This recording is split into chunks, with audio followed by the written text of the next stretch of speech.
Back in 2020, Republicans, particularly former President Trump, garnered a lot of unexpected support from Latino voters. The phenomena has left many wondering, if those gains will continue in the upcoming midterm elections.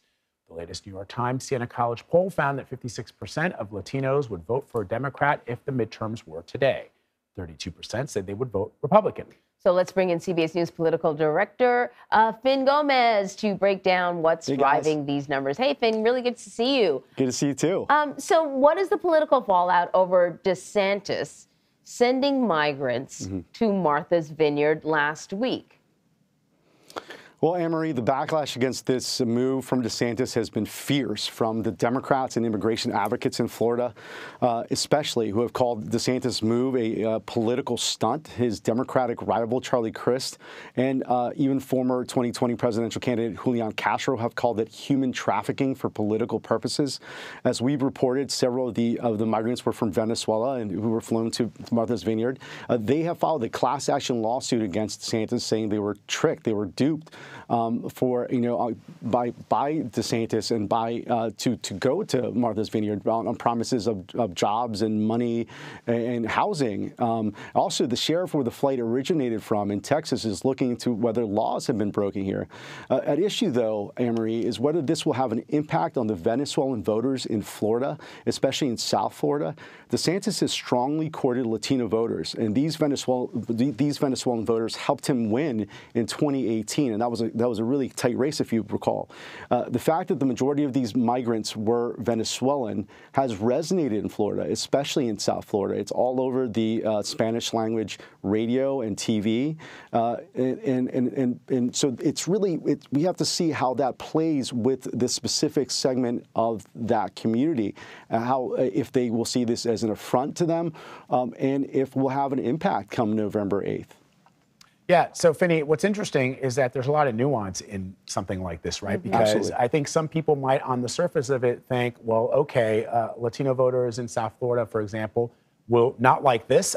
They'll see it as using human beings as political pawns. But then let's not forget that there are others who will say, look, I immigrated to this country legally, and if there are legal steps to take, then people should do that. And even if you're from my country, the country that I was born in, I don't necessarily support undocumented immigration into the United States. Although we should also point out that if you are seeking asylum in the United States, that is a legal way to do it. But Vlad, what you bring up is, I think, something that we learned after the last election, which is, you can't say Latino voters vote like this. It's a block. It's not a block. We got to stop doing that. They're not, Latino voters are not monolithic. Even in Florida, you're seeing that difference. You're seeing that Cuban American voters have traditionally voted for Republicans for decades, but Venezuelan voters specifically are more up in the air, if you will. But it varies. The Latino voters in South Florida are different from Latino voters in Central Florida. They're different from Latino voters in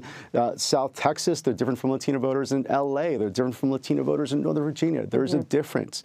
There is a difference, and you're seeing that. And so, but they are a crucial voting bloc, and one that both parties have been trying to appeal to this during these midterms. So I almost feel like not weird, but asking this next question. But we're guilty. The media is really guilty of doing this too, right? Because the next question is, why are both parties courting Latino voters, and how are they going about doing it? But we just said that Latino voters are different in different states, and it's just we can't make these broad statements. But that being said, what are the two parties doing to attract more Latino voters?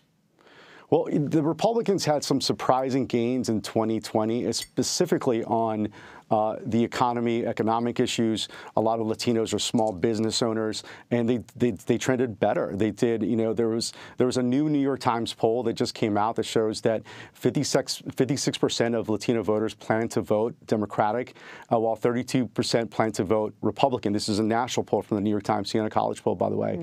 But that shows that's in line with what we saw in 2020.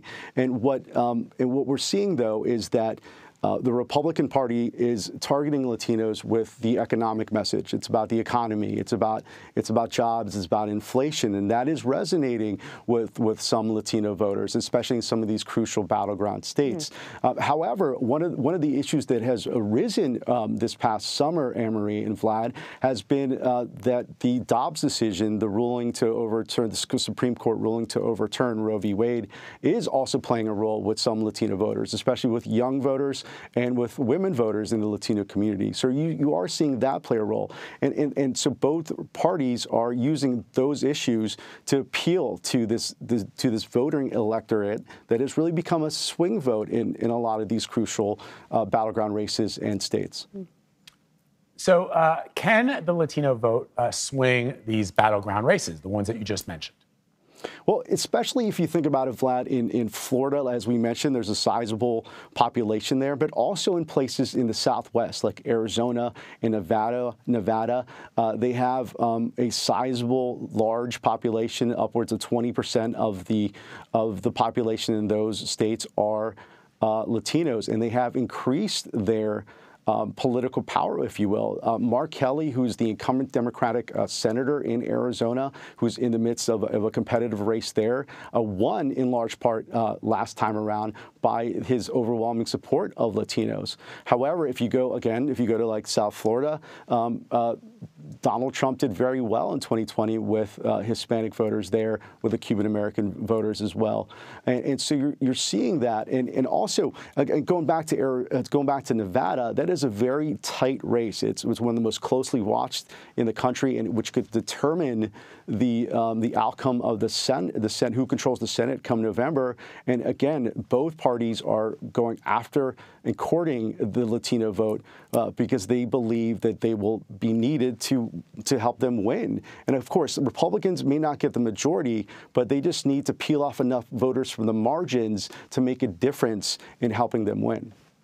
All right, and Gomez, always great to have you, my friend. Thank you. Thanks, Vlad. Thanks, Anne-Marie.